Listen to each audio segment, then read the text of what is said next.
ମାନେ 14 ଜାନୁଆରୀ 2026 ବୁଧବାର ଦିନ ପଡୁଛି ମକର ସଂକ୍ରାନ୍ତି। ଏହି ଦିନ ଆପଣମାନେ ଘରକୁ ନେଇ ଆସନ୍ତୁ ଏହି ଗଛର ଚେର ଏବଂ ନିଜର ଗଳାରେ ଏହି ଗଛର ଚେରକୁ ଧାରଣ କରିନିଅନ୍ତୁ।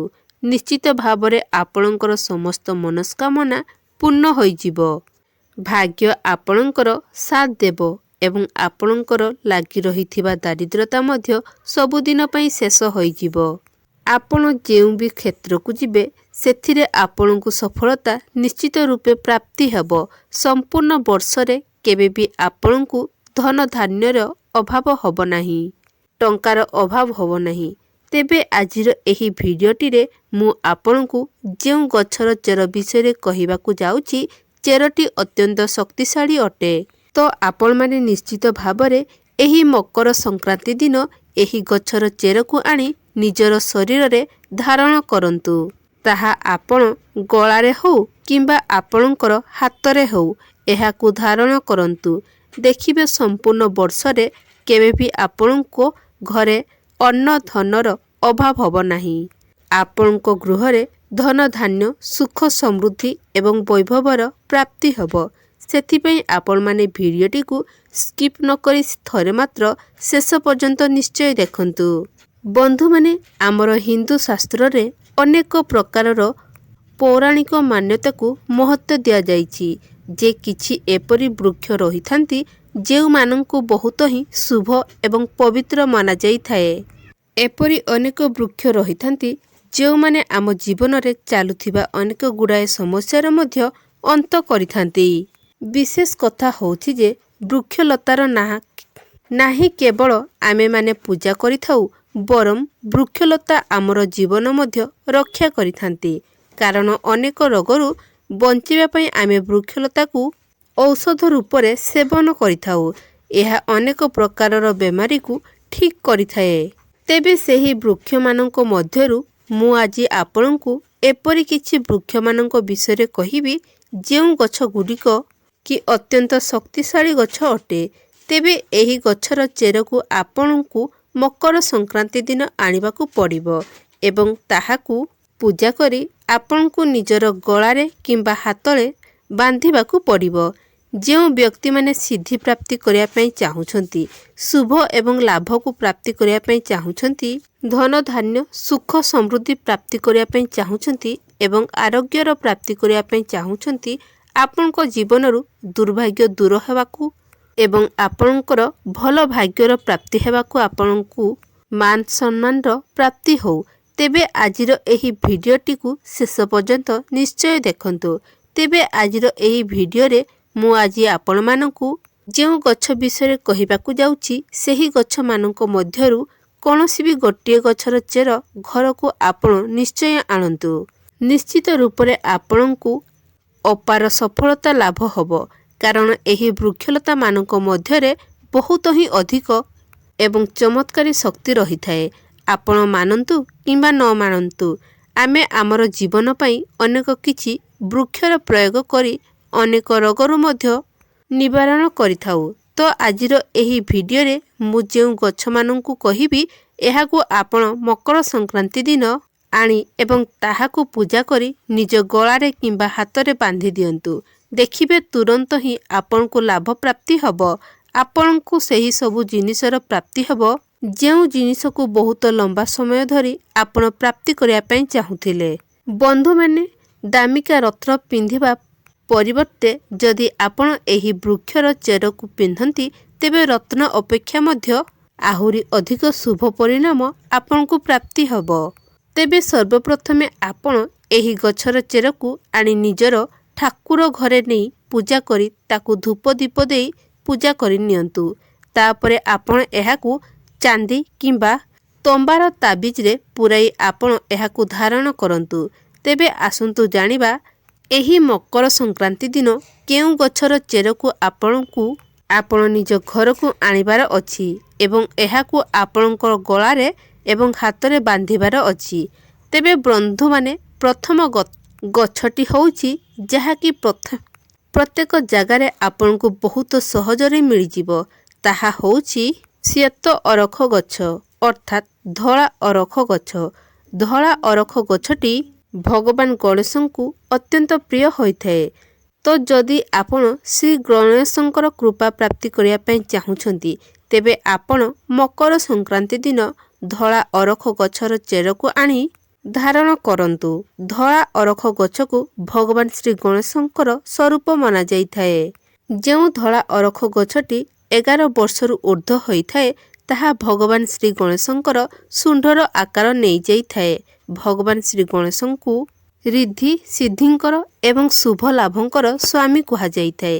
ସେଥିପାଇଁ ଯଦି ଆପଣ ରିଦ୍ଧି ସିଦ୍ଧି ଶୁଭ ଲାଭ ଏବଂ ଧନ ବୈଭବର ପ୍ରାପ୍ତି କରିବା ପାଇଁ ଚାହୁଁଛନ୍ତି, ତେବେ ଅରଖ ଗଛର ଚେର ଏହି ମକର ସଂକ୍ରାନ୍ତି ଦିନ ଅର୍ଥାତ୍ ଜାନୁଆରୀ 14 ତାରିଖ ଦିନ ଆପଣମାନେ ଏହାର ଚେରକୁ ଘରକୁ ନେଇ ଆସନ୍ତୁ।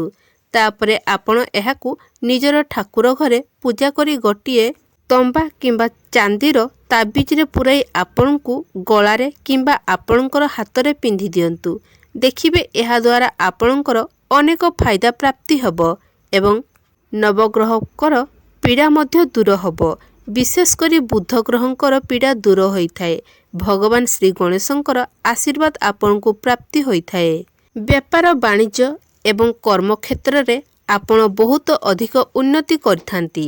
ଆପଣ ଅନ୍ୟ କୌଣସି ଚେରକୁ ଆଣନ୍ତୁ କିମ୍ବା ନ ଆଣନ୍ତୁ, ମାତ୍ର ଆପଣ ମକର ସଂକ୍ରାନ୍ତି ଦିନ ଏହି ଧଳା ଅରଖ ଗଛର ଚେର ନିଶ୍ଚିତ ଭାବରେ ଆଣନ୍ତୁ ଏବଂ ଏହାକୁ ଧାରଣ କରନ୍ତୁ।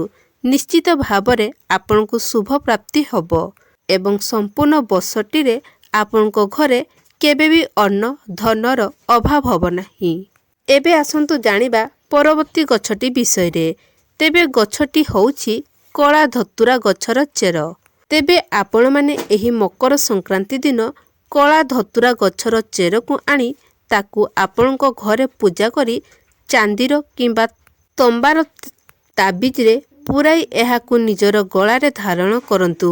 ବନ୍ଧୁମାନେ, କଳା ଧୁତୁରା ଗଛକୁ ସ୍ୱୟଂ ଭଗବାନ ମହେଶ୍ୱରଙ୍କର ସ୍ୱରୂପ ମନାଯାଇଥାଏ। କଳା ଧତୁରା ଗଛକୁ ଭୈରବଙ୍କର ସ୍ୱରୂପ ମଧ୍ୟ ମନାଯାଇଥାଏ। ଏହାଛଡ଼ା କଳା ଧତୁରାରେ ଶନିଦେବ ମଧ୍ୟ ବାସ କରିଥାନ୍ତି। ମା କାଳୀ ମଧ୍ୟ ଧତୁରା ଉପରେ ବା କଳା ଧତୁରା ଉପରେ ନିବାସ କରିଥାନ୍ତି। ଆପଣମାନେ ନିଶ୍ଚୟ ଦେଖିବେ, ଯେତେବେଳେ ଆମେ ଭଗବାନ ଶିବଶଙ୍କରଙ୍କୁ ବା ଶିବଶଙ୍କରଙ୍କର ପୂଜା ଅର୍ଚ୍ଚନା କରିଥାଉ, ତ ଭଗବାନ ଶିବଙ୍କ ଉପରେ ଧତୁରା ଫୁଲ ନିଶ୍ଚିତ ଭାବରେ ଅର୍ପଣ କରାଯାଇଥାଏ। ତାହା କଳା ରଙ୍ଗର ହେଉ କିମ୍ବା ଅନ୍ୟ ଯେକୌଣସି ରଙ୍ଗର ହେଉ, କାରଣ ଧତୁରା ଫୁଲଟି ଭଗବାନ ଶିବଶଙ୍କରଙ୍କର ଅତ୍ୟନ୍ତ ପ୍ରିୟ ହୋଇଥାଏ।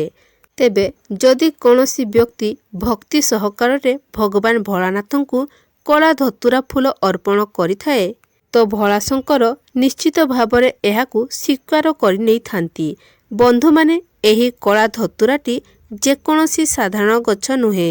ଯଦି ଆପଣମାନେ ଥରେ ବି ଏହାର ପ୍ରୟୋଗ ଜାଣିନିଅନ୍ତି, ତ ଆପଣ ଆଶ୍ଚର୍ଯ୍ୟ ହୋଇଯିବେ। ତୁରନ୍ତ ଆପଣ ଏହାକୁ ଧାରଣ କରିନେବେ। ତ ବନସ୍ପତି ଶାସ୍ତ୍ର ଅନୁସାରେ କଳା ଧୁତୁରାର ପ୍ରଭାବ ବହୁତ ହିଁ ଅଧିକ ରହିଥାଏ। ଯେମିତିକି ଶନିଦେବଙ୍କର ପ୍ରଭାବ, ମଙ୍ଗଳ ଦେବଙ୍କର ପ୍ରଭାବ, ଏସବୁକୁ ଯେମିତି ଶକ୍ତିଶାଳୀ ମନାଯାଇଥାଏ, ସେହିଭଳି କଳା ଧତୁରାର ପ୍ରଭାବକୁ ମଧ୍ୟ ଶକ୍ତିଶାଳୀ ମନାଯାଇଥାଏ।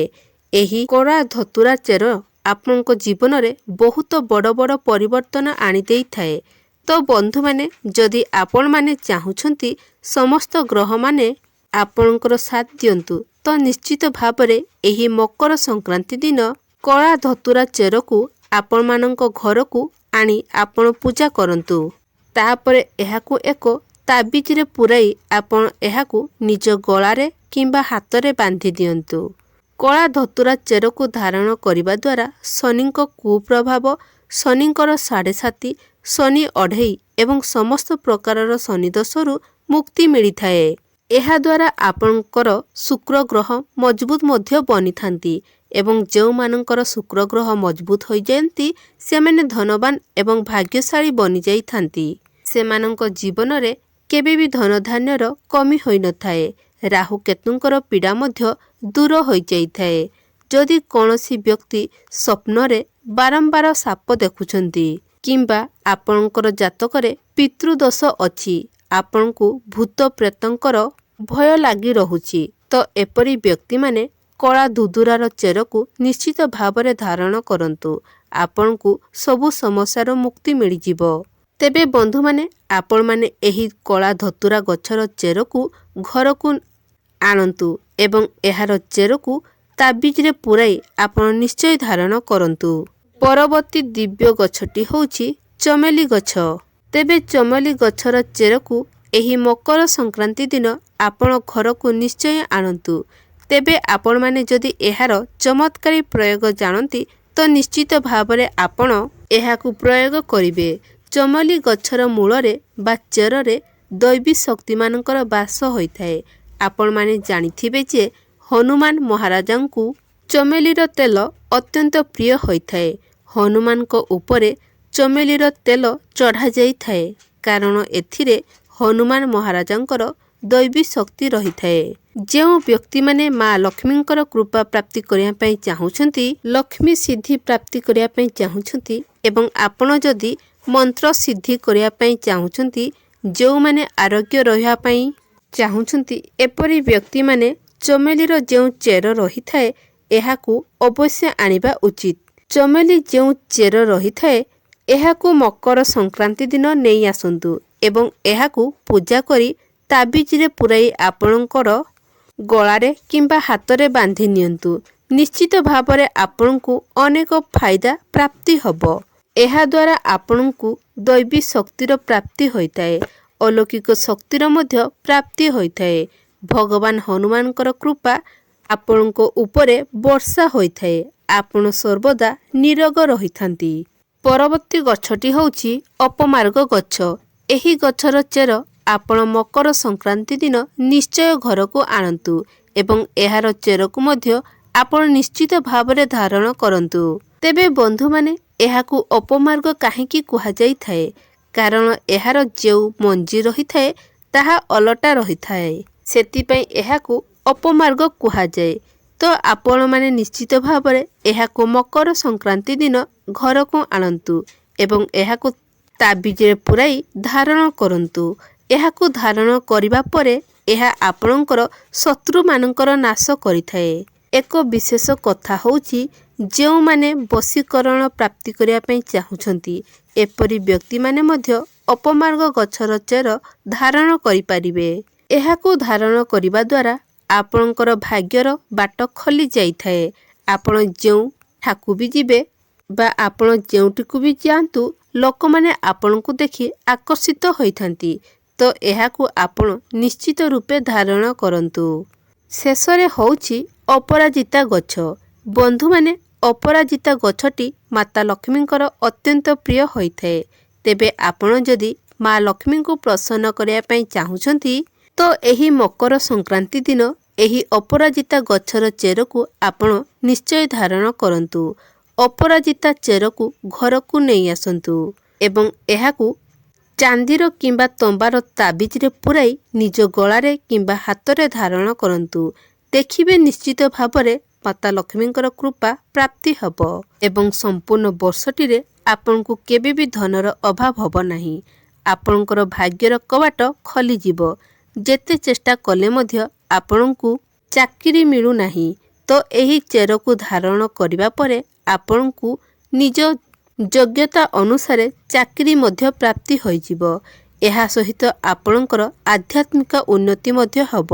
ତେବେ ବନ୍ଧୁମାନେ, ଏହି ମକର ସଂକ୍ରାନ୍ତି ଦିନ ଏହି 5ଟି ଗଛ ମଧ୍ୟରୁ କୌଣସି ଗୋଟିଏ ଗଛର ଚେର ଆପଣ ଏହି ମକର ସଂକ୍ରାନ୍ତି ଦିନ ଘରକୁ ନିଶ୍ଚୟ ଆଣନ୍ତୁ ଏବଂ ନିଜ ଗଳାରେ କିମ୍ବା ହାତରେ ଧାରଣ କରନ୍ତୁ। ନିଶ୍ଚିତ ଭାବରେ ଆପଣଙ୍କୁ ଶୁଭ ଫଳ ପ୍ରାପ୍ତି ହେବ। ତେବେ ବନ୍ଧୁମାନେ, ମୋର ଯଦି ଭିଡ଼ିଓଟି ଆପଣମାନଙ୍କୁ ଭଲ ଲାଗିଥାଏ ତେବେ ଭିଡ଼ିଓଟିକୁ ଲାଇକ୍ କରି ଚ୍ୟାନେଲଟିକୁ ସବସ୍କ୍ରାଇବ୍ କରିନେବେ ଏବଂ ଭକ୍ତିର ସହିତ ଜୟ ମା ଲକ୍ଷ୍ମୀ ନିଶ୍ଚୟ ଲେଖିବେ।